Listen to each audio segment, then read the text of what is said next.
ایک بات خوب اچھی طرح کھوپڑی میں بٹھا لو، اگر آپ اچھا بننا چاہتے ہو اللہ کی نظر میں، باقی ساری چیزیں ایک طرف، اللہ سب سے پہلے توحید کے بعد یہ دیکھتا ہے کہ بندہ نماز پڑھتا ہے کہ نہیں پڑھتا، باقی سب چیزیں بعد میں. کیونکہ الحمد سے لے کے والناس تک قرآن جو اچھے لوگوں کی تعریف کرتا ہے نا، اس میں کہیں بھی ایسا نہیں ہے کہ اللہ نے اچھے لوگوں کی صفات بیان کی اور سب سے پہلے نمبر پہ نماز کا ذکر نہ کیا ہو. سمجھ میں آ رہی ہے بات؟ دیکھو اچھا شہری کسے کہتے ہیں، آپ گورنمنٹ سے پوچھو، اچھے شہری میں سب سے پہلے کیا آئے گا؟ وائلنس ہی نہ پھیلاتا ہو، قوانین کی پابندی کرتا ہو، پھر ٹیکس دیتا ہو، وغیرہ وغیرہ نا، تو کئی ساری صفات لکھی ہوں گی. تو اللہ جب کہتے ہیں نا میرے نیک بندے، ان میں سب سے پہلے اور سب سے زیادہ اہتمام سے اللہ جس صفت کو بیان کرتا ہے وہ کیا ہے؟ میرے نیک بندے نماز پڑھتے نہیں، نماز قائم کرتے ہیں. اس لیے یہ کسی کے دماغ میں اگر فطور ہے، معذرت کے ساتھ تھوڑا سخت لفظ استعمال کر رہا ہوں، یا خناس کا لفظ اور تھوڑا اچھا ہو جائے گا مناسب سا، کسی کے دماغ میں یہ خناس ہے، معذرت کے ساتھ تھوڑا سخت جملہ استعمال کر رہا ہوں، کہ وہ نماز پڑھے بغیر نیک بن سکتا ہے یا اچھا بن سکتا ہے، تو وہ اپنے دماغ کا بولو علاج کر. میں اکثر ایک واقعہ بتاتا ہوں، ایک خاتون کا فون آیا، میرے بھائی کا انتقال ہو گیا، بہت اچھا تھا، مجھے خواب آ رہا ہے کہ وہ جنت میں جا رہا ہے، اور خواب آ رہا ہے. میں نے کہا پھر تو یہ امید ہے انشاءاللہ بہت اچھا ہوگا، تو بس آپ بھی دعا کر دیں، لیکن خواب تو بہت اچھے آ رہے ہیں، اور بہت اچھا تھا، بہت ہی اچھا تھا. میں نے کہا کیسے بہت ہے؟ میں نے مجھے شاید کو بہت ہی اچھا ہوگا بھائی، اتنے اچھے تو آج کل اچھے ہوتے ہیں لیکن بہت زیادہ اچھے مارکیٹ میں ملتے نہیں ہیں. تو اس لیے میں نے مزید پوچھ لیا، میں نے کہا کیا مطلب، کیا کرتا تھا؟ بہت اچھا تھا. اس نے کہا لوگوں سے مسکرا کے بات کرتا تھا، کبھی کسی کا دل نہیں دکھایا. میں نے کہا بہت اچھا تھا. میں نے کہا نماز پڑھا کہ؟ بس نماز نہیں پڑھتا تھا، بس نماز. ان کو تو میں نے نہیں کہا بیچاری کہ میت ہوئی ہے دل خراب ہو جائے گا، میں نے کہا ان کو نہیں کہا، میں نے آپ کو کہہ رہا ہوں کہ ان کو مجھے یہ کہنا چاہیے محترمہ، یہ جو آپ کو خواب آ رہے ہیں نا جنت منت کی، یہ شیطانی وسوسے ہیں. آپ کہہ سکتے ہیں ہو سکتا ہے اللہ نے بخش دیا، دیکھو ہو سکنے کو تو دنیا میں سب بہت کچھ ہو سکتا ہے. الحمد سے لے کے والناس تک جو قرآن بیان کر رہا ہے وہ وحی وہ ہے جو یقینی ہے، اور خواب یقینی وحی نہیں ہے. تو اس یقینی کے مقابلے میں غیر یقینی کو ہم کیسے چھوڑ دیں؟ یعنی غیر یقینی کے مقابلے میں ہم یقینی کو کیسے چھوڑ دیں؟ تو یہ تو اپنا تخیل بھی ہو سکتا ہے. میں نہیں کہہ رہا کہ اللہ نے اس کو جہنم میں بھیجا، یہ تو اللہ ہی بہتر جانتے ہیں. بے نمازی کے لیے اللہ نے قرآن میں کہیں بھی رحمت کا، مغفرت کا تذکرہ بولو نہیں کہ. ایک حدیث سنا کے بیان ختم کرتا ہوں. نبی صلی اللہ علیہ وسلم نے فرمایا جب جہنمی جہنم میں چلے جائیں گے، جنتی جنت میں چلے جائیں گے، تو جنتیوں میں جو رشتہ دار جن کے جہنم میں ہوں گے نا، جنتی اللہ سے سفارش کریں گے ان رشتہ داروں کے لیے، اور سفارش میں یہ الفاظ کہیں گے، اے اللہ ہمارے کچھ مسلمان کانو یصلون معنا، جو ہمارے ساتھ مسجدوں میں نماز بھی پڑھتے تھے، ویصومون معنا، ہمارے ساتھ رمضان کے روزے بھی رکھتے تھے، لیکن آج اپنے گناہوں کی وجہ سے وہ جہنم میں ہیں، ان کو نکال لے. کیا مطلب؟ یہ تو ہے ہی نہیں کہ نماز نہیں پڑھتے تھے، بھائی مسلمان تھے تو نماز تو تھا ہی، لیکن اور کچھ خرابیاں تھیں جن کی وجہ سے سزا مل رہی ہے. کہیں بھی قرآن میں اس کا تذکرہ نہیں ہے کہ بے نمازی ہو اور جنت میں ہو. سمجھ میں آ رہی ہے بات کہ نہیں آ رہی؟ میں کسی پہ جہنم کا فتویٰ نہیں لگا رہا، یہ تو اللہ کا کام ہے کس کو جنت دے.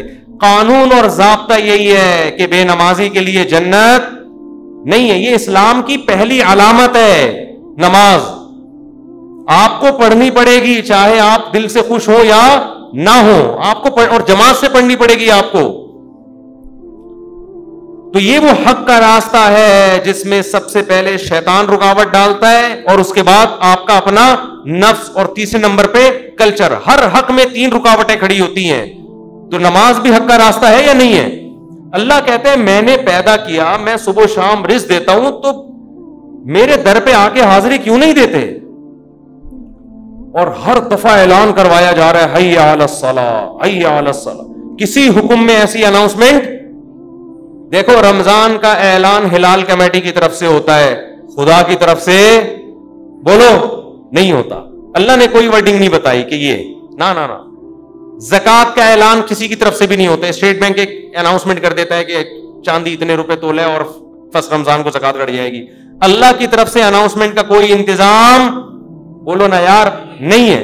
ماں باپ کے حقوق ان کے ساتھ حسن سلوک فرض ہے, لیکن اللہ کی طرف سے کوئی یاد دہانی مسلسل قرآن میں اللہ نے لکھ دیا, بس الگ سے اناؤنسمنٹ نہیں ہے.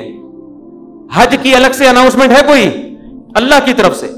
نماز واحد حکم ہے. فجر میں اللہ نے مؤذن کو کہا کہ اعلان بھی کرو زور سے اونچی آواز سے, اور ورڈنگ بھی تمہاری نہیں ہوگی, جو الفاظ میں بتاؤں گا ان الفاظ میں لوگوں کو بلانا ہے. ایسا نہ ہو تم اپنے الفاظ میں کہو, لوگ اس کو تمہاری دعوت سمجھیں گے, لوگ مولوی صاحب کا بیان سمجھیں گے اس کو, لوگ کہیں گے مولوی صاحب نصیحت کر رہے ہیں. اگر اللہ مؤذن کو اجازت دے دیتے بھائی لاؤڈ اسپیکر پہ کھڑے ہو کر لوگوں کو یاد دہانی کراؤ افضل طریقے سے کہ لوگوں نماز کے لیے آ جاؤ, لوگ اس کو اللہ کا بیان سمجھتے یا مؤذن کا, کہتے یار یہ اپنا ہے. اللہ نے کہا نا نا نا نا نا, جو الفاظ میں نے بتائے ہیں ان میں ایک لفظ بھی دائیں بائیں 4 دفعہ اللہ اکبر کہنا ہے, 5 دفعہ نہیں, 3 دفعہ نہیں, اللہ اکبر ہی کہنا ہے, اللہ کبیر نہیں کہنا, اللہ اعظم نہیں کہنا, اشہد ان لا الہ الا اللہ کہنا ہے. اب لا الہ الا اللہ کے بعد کوئی محمد رسول اللہ لگا سکتا ہے؟ نا نا نا, جو ورڈنگ میری ہے وہ, پھر اشہد ان محمد رسول اللہ, پھر حی علی الصلاۃ, یہ بھی 2 دفعہ کہنا ہے, 3 دفعہ کہنے کی بھی اجازت نہیں, 1 دفعہ کہنے کی بھی اجازت نہیں, پھر حی علی الفلاح. اب مؤذن کہ حی علی الفلاح آج میں پہلے کر دیتا ہوں, حی علی الصلاۃ آج میں بولو بعد میں. نا نا نا, اللہ نے کہا تیرا کام ہے, تو میری طرف سے متعین ہے, یہ اناؤنسمنٹ میری طرف سے ہوگی. کیوں؟ اللہ ایک ایک بات اس لیے تاکہ اللہ کی حجت اس کے بندوں پہ تمام ہو جائے. کل قیامت میں کوئی یہ نہ کہہ سکے اے اللہ نماز میری سمجھ میں نہیں آ رہی تھی. اللہ کہے گا 5 دفعہ تیرے کان میں نے اپنی کبریائی ڈلوائی اور وہ ورڈنگ تو اس کو بھول گیا تھا, یہ کیسے ہو سکتا ہے؟ میرے بھائی چھوٹا حکم نہیں ہے, چھوٹا حکم نہیں ہے, ایمان اور کفر کا مسئلہ یہ. ابھی سے عزم کرو, ابھی سے پابند. اگر سستی ہو رہی ہے سستی کا علاج کرو. آج موٹیویشنل اسپیکر آپ کو بتا رہے ہیں سستی کا علاج کیا ہے. وہ آپ کو پیسہ کمانے میں جو سستی ہو رہی ہے نا اس کا علاج بتا رہے ہیں. آپ سارا دن سوتے پڑے رہو, مر جاؤ گے بھوک سے, زیادہ زیادہ یہی ہوگا, کم نقصان ہوگا آپ کا. لیکن قیامت کے دن جو اللہ سب سے پہلے آپ سے پوچھے گا وہ کیا پوچھے گا؟ وہ نماز کا پوچھے گا کہ میں نے پیدا کیا تھا اور میں نے بار بار پیدا ہوتے ہی کان میں اذان دلوا دی, پیدا ہوتے ہی. اس کو ہلکا سمجھنا شروع کر. خواتین جا رہی ہیں شاپنگ کرنے, نماز گول. سفر پہ جا رہے ہیں, نماز گول. تو سفر میں ہی تو پتہ چلتا ہے نماز کا, شاپنگ کے دوران ہی تو پتہ چلتا ہے نماز کا. تو آج سے عزم کرو میرے بھائی. اور میں ایک نسخہ بتا دوں, جس نے فجر کی نماز جماعت سے پڑھ لی, اس کا مطلب باقی نمازیں بھی کیسے پڑھتا ہے وہ؟ جماعت سے پڑھے. فجر پڑھ لی نا, اس کا مطلب باقی بھی باقی نہیں چھوڑے گا. پھر فجر کو فوکس کر لو. اور جی ہاں, فجر میں تو اللہ نے ایک اور الفاظ اضافہ کروا دی نا, الصلاۃ خیر من النوم. کتنے پیارے الفاظ ہیں, کتنی میٹھی نیند سو رہا ہوتا ہے. اللہ نے بتا دیا. دیکھو اللہ میاں نے بھی کیسا کام کیا. مؤذن کو بولا بولنا ہے, گھر میں لٹھ لے کے نہیں پہنچا. ہم اگر کسی کو سمجھائیں, 1 دفعہ سمجھائیں گے آ جا نماز کے لیے, دوسری دفعہ سمجھیں, تیسری دفعہ غصہ آئے گا نا, جا کے تھپڑ لگا دیں گے, ابے میں تجھے سمجھا رہا ہوں, تیری کھوپڑی میں بات آ نہیں رہی ہے.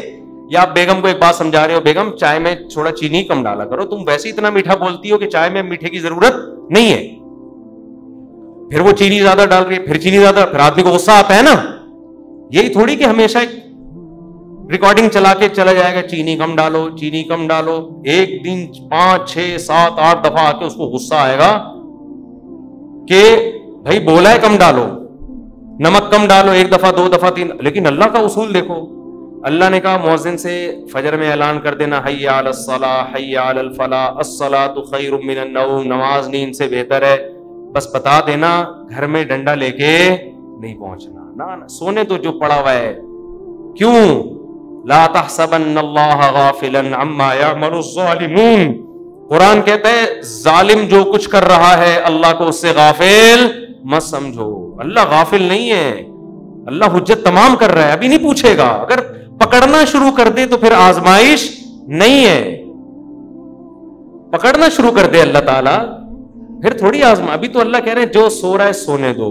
جو میرے نیک بندے ہوں گے نا, جن کو پتا ہے کھلاتا اللہ ہے پلاتا اللہ ہے, وہ اس آواز پہ کان دھریں گے, وہ اسے سنیں گے. یار یہ بار بار کیا کہا جا رہا ہے؟ غیر مسلم بھی سنتے ہیں اذان, پتہ ہے آپ کو, وہ بھی غور کرتے ہیں یہ کیا ہو رہا ہے, بار بار کیوں مسلمان اناؤنسمنٹ کرتے ہیں. لیکن ہم اس اناؤنسمنٹ کو سن سن کے ہمارے کان سن ہو گئے ہیں. تو ہم اس خوش فہمی میں ہیں کہ اللہ تعالیٰ مؤذن کو آٹو پہ کر کے معاذ اللہ بھول گیا ہے. جیسے بٹن دبا کے بعض دفعہ آدمی بھول جاتا ہے نا, تو اللہ مؤذن کا بٹن دبا کے شاید بھول گئے ہیں. اللہ کو تو پتہ ہی نہیں کہ اس آواز کو نہ کوئی سن رہا ہے نہ کوئی اس پہ لبیک. 2-4 آدمی بیوقوف سے مسجد میں آ جاتے ہیں. وہ میں مذاق میں کہہ رہا ہوں, ایسا نہ ہو ہمارے نمازی بولے ہم کو بیوقوف کیوں بول رہے ہو. مطلب وہ میرا مقصد اس سے یہ ہے کہ وہ جو ایک آدمی تھا نا, ایک مولوی صاحب تھے مسجد میں, تو کسی دیہاتی کا بیل آ گیا یا کٹا آ گیا مسجد میں, تو مؤذن صاحب نے اس کٹے کو مارنا شروع کیا. تو دیہاتی بھاگتا ہوا آیا, بولا مولوی صاحب یہ بے زبان جانور ہے, مسجد میں بھولے سے آ گیا, کبھی مجھے دیکھا آپ نے مسجد میں؟ یہ تو بے زبان بے عقل آ گیا, مجھے دیکھا؟ یعنی میں عقل مند ہوں, میں تھوڑی آتا ہوں. تو جو بےچارے چند آ رہے ہیں وہ لوگ ان کو بیوقوف سمجھتے ہیں. تو اللہ میاں نے اناؤنسمنٹ کرا کے نا یاد دہانی بار بار کرا رہے ہیں. تو اب ہم یہ سمجھتے ہیں کہ چند بیوقوف ہیں جو اللہ کی دعوت پہ لبیک کہہ کے نماز پڑھنے آ جاتے ہیں. بیوقوف لوگ ہیں, ایکچولی ان کو تو کوئی گھر میں کام دھندا ہے نہیں, بیوقوف لوگ ہیں, تو اس لیے آ جاتے ہیں مسجد میں. اصل تو جن کا قوم کے وسیع تر مفاد میں بھی کام کرنا ہے, ایکچولی ترقی کرنی ہے, بزنس کرنا ہے, ایجوکیشن ہے, کل پیپر ہے, وہ اگر فجر میں اٹھیں گے تو پیپر کی نیند پوری نہیں ہوگی, پیپر میں پیچھے رہ جائیں گے. جب رمضان کا روزہ غامدی صاحب کے نزدیک پیپر کی وجہ سے چھوڑنا جائز ہے تو فجر کی نماز کی کیا اوقات بنتی ہے؟ تو ایکچولی کر کے ایک دن موت کا فرشتہ آئے گا, بولے گا چل پتلی گلی سے نکل. پھر آدمی کہے گا میرا پلاٹ, میری جائیداد, میرا گھر, یہ سب ختم. تبلیغ جماعت میں وہ ہے نا حضرت مولانا کیا نام ہے ان کا, جو اجتماع میں بڑا اچھا بیان کیا تھا, انہوں نے بڑی پیاری بات کی, مولانا عباد اللہ صاحب, بڑی پیاری بات کی انہوں نے بیان میں, کہ لوگ کہتے ہیں ہم تبلیغ میں وقت لگائیں گے جب ہم سیٹ ہو جائیں گے. اس طرح لوگ کہتے ہیں ہم دین کی طرف یا نماز کی طرف آئیں گے جب ہم کیا ہو جائیں گے, ذرا سیٹ ہو جائیں. یار ایک فکروں سے تو آزاد ہوں, بھی تو شادی بھی ہے, پہلے جاب ہے, پھر بزنس ہے, جب سیٹ ہو جائیں گے نا سارے کاموں سے. وہ کہتے ہیں آدمی سیٹ کبھی بھی نہیں ہوتا. وہ سیٹ کیسے ہوتا ہے, انہوں نے بڑی پیاری مثال دی. ایسے سیٹ ہوتا ہے کہ وہ کہتا ہے میں سیٹ ہوں گا, ہو نہیں رہا, ایک مسئلے کے بعد دوسرا مسئلہ, دوسرے کے بعد تیسرا مسئلہ, ہوتے ہوتے ایک دن موت کا فرشتہ آتا ہے اور بالآخر اس کو قبر میں اتار دیتا ہے. پھر اس کے رشتے دار اس کو قبر میں اتارتے ہیں اور دیکھتے ہیں اس کو قبلہ رخ کر کے ذرا صحیح طرح سے لٹاؤ. صحیح طرح سے لٹانے کے بعد پھر کیا کہتے ہیں, اب سیٹ ہے. مردے کو کہتے ہیں نا اب یہ کیا ہے, اب سیٹ ہے, اب مٹی ڈال. اس سے پہلے پتھر نہیں رکھتے قبر میں جب تک مردہ سیٹ. بھائی مردہ ٹیڑھا میڑھا قبر میں پڑا ہوگا تو کوئی مٹی ڈالتا ہے؟ پہلے سیٹ کرتے ہیں نا اس کو. تمیز سے سیٹ کرنے کے بعد سب بیک زبان بولتے ہیں گورکن سے, اب پتھر رکھ دو, اب کیا ہے, اب سیٹ ہوا ہے. لیکن اب سیٹ ہونے کا فائدہ بولو, اب نہ تیرے قبر میں اذان کی آواز آئے گی تجھے, نہ کوئی الصلاۃ خیر من النوم سمجھائے گا, اور تیری جائیدادوں کو پیچھے لوگ کرنے والا سمجھ کے پھوڑ رہے ہوں گے. 2-4 دن یاد کریں گے ہمارے ابا نے ہمارے لیے بحریہ ٹاؤن میں کتنا اچھا پلاٹ بنایا, ہمارے ابا بہت اچھے تھے, کیوں چلے گئے دنیا سے. 3-4 دن کے بعد ویلیاں لگاتے ہوئے پھر رہے ہوں گے آپ کے بچے, کون سے ابا کہاں گئے, کیا ہوا, کوئی نہیں یاد کرے گا میرے بھائی. 4 دن میں سب بھول بھلائیاں. اور اولاد کو دین نہیں سکھایا وہ تو چوتھے دن ہی بھول جاتی ہے, دین سکھایا تو کم از کم موت تک دعاؤں میں یاد رکھ رہے ہوتے ہیں. تو اس لیے انسان کا بچہ وہی ہے میرے بھائی جو انگریزوں سے دھوکے میں نہ ہو, یہ لبرل لوگوں سے دھوکے میں نہ ہو. ایک موٹیویشنل اسپیکر کی میں تقریر سن رہا تھا ابھی, کبھی کبھار میں سنتا نہیں ان کی تقریریں, کلپ سامنے آ جاتے ہیں نا, شارٹ کلپ آج کل 1-2 منٹ کے آ رہے ہیں, تو میرے سامنے کلپ آ گیا. اس نے تقریر میں کہا کہ خدا جو ہے نا, خدا یہ ہمارا بلیو ہے, یہ کوئی ریئلٹی نہیں ہے. ریئلٹی وہ ہوتی ہے جو سائنس ثابت کرے, سائنس تو خدا کو ثابت نہیں کرتی. تو ریئلٹی پہ چلو, اپنے بلیف پہ مت چلو. میں نے کہا یہ اس کے جوابات تو میں پھر کبھی بعد میں دوں گا. یہ فضول بکواس جو کی ہے کیا مطلب ہے اس کا, اس میں کتنی سقم ہے, کتنی عیب ہے اس تقریر میں. لیکن میں نے کہا مرے گا تو یہ سارا تیرا جو تکبر ہے نا, جس نے بنایا ہے وہ پوچھے گا کہ تیرا بلیف مجھ پہ تھا کیوں نہیں. تو سائنسدانوں کو تو مانتا ہے, بنی ہوئی چیزوں کو دیکھ کر کہتا ہے کسی سائنٹسٹ نے یا کسی میکینک نے بنائی ہے, اور وہ میکینک خود بخود کیسے بن گیا. تو یہ ریئلٹی ہے جس پہ ہمارا بلیو ہے, یہ ہوائی باتوں پہ بلیو نہیں ہے. یہ گراؤنڈ ریئلٹی ہے خدا کا وجود, جس پہ ہم کیا کرتے ہیں, بلیو رکھتے ہیں. یہ بلیو اور ریئلٹی دو الگ الگ چیزوں کے نام بولو نہیں ہے. تو خیر تکبر بہت ہے. آج تھوڑے سے انگلش کے 2-4 الفاظ آ جائیں, 2-4 آپ کو کچھ تھوڑا سا بولنا آ جائے تو انسان اپنی اوقات بھول جاتا ہے. اس لیے قبرستان میں جا کے دیکھا کرو کیسے مردے پڑے ہوئے. ایک دن ہم نے بھی مرنا ہے, جواب دینا ہے. اللہ ہم سے اپنے بارے میں سب سے پہلے پوچھے گا اللہ تعالیٰ ہمیں. اور آخری بات دیکھو, اگر نماز کبھی چھوٹ جائے نا جماعت سے, اپنے اوپر جرمانہ رکھو, سزا دو اپنے آپ کو. ایسے اپنے آپ کو ڈھیلا نہ چھوڑ دو کہ عزم کرتے میں پڑھوں گا پھر چھوٹ جاتی ہے. کچھ سزا تو دو اپنے آپ کو. فجر جس دن چھوٹ جائے ناشتہ گول, ناشتہ نہیں. حضرت حکیم اختر صاحب رحمہ اللہ فرمایا کرتے تھے جس کی فجر چھوٹ جائے وہ کس منہ سے ناشتہ کرتا ہے, اس کو تو غیرت آنی چاہیے. تو یہ پراٹھے اور کباب کھا رہا ہے, جس خدا نے تجھے دیے ہیں اس نے تو تجھ سے صرف اتنا سا معاوضہ مانگا تھا کہ فجر میں حاضری دے دے. اب کس نعمتیں تو پھوڑ رہا ہے بس ایسے بیٹھ کے. تھوڑا سا اللہ کا حق ہے وہ ادا کرنے کے لیے تیار نہیں ہے, تو کچھ تو سزا دو میرے بھائی.